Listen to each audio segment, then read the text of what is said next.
मुंबईमध्ये काँग्रेस विरोधात भाजप युवा मोर्चाचं आंदोलन, भाजपकडून काँग्रेसचं कार्यालय फोडण्याचा प्रयत्न, महिला कार्यकर्त्यांमध्ये तुफान हाणामारी, पोलिसांकडून सौम्य लाठीचार्ज। अधिवेशन संपताच लाडक्या बहिणींचा डिसेंबरचा हप्ता खात्यामध्ये जमा होणार, मुख्यमंत्री देवेंद्र फडणवीस यांची माहिती। तर कठोर नियमांचं पालन केल्याचंही केलं स्पष्ट।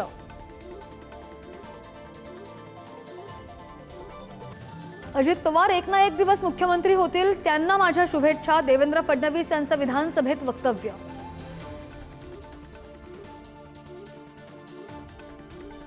पवार साहेब मार्कडवाडीमध्ये गेले आणि ईव्हीएम वर बोलले असं आश्चर्य, ईव्हीएम संदर्भातील विरोधकांचा फेक नरेटिव्ह खोडून काढणार, मुख्यमंत्री देवेंद्र फडणवीस यांचा विधानसभेत इशारा। बीड सरपंच हत्येवरून अधिवेशन तापलं, वाल्मिक कराडच्या अटकेसह न्यायालयीन चौकशीची संदीप क्षीरसागर यांची मागणी। तर धनंजय मुंडेंच्या मंत्रिमंडळामधून हकालपट्टीसाठी आव्हाड आक्रमक। लोकसभेमध्ये कॅगचा अहवाल सादर, महाराष्ट्रामध्ये राष्ट्रीय महामार्ग प्राधिकरणाचं 203 कोटींचं नुकसान झाल्याचं समोर, ठाणे आणि नांदेडमधील कंत्राटदारांना फायदा मिळाल्याचा कॅगचा ठपका।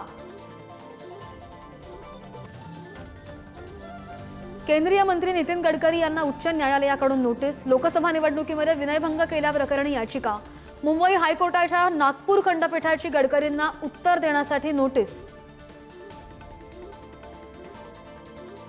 पुण्यामध्ये पीएमपीएल बसमध्ये छेड काढणाऱ्या दारुड्याला महिलेनं दिला चोप, महिलेनं दारुड्याला केलं पोलिसांच्या हवाले।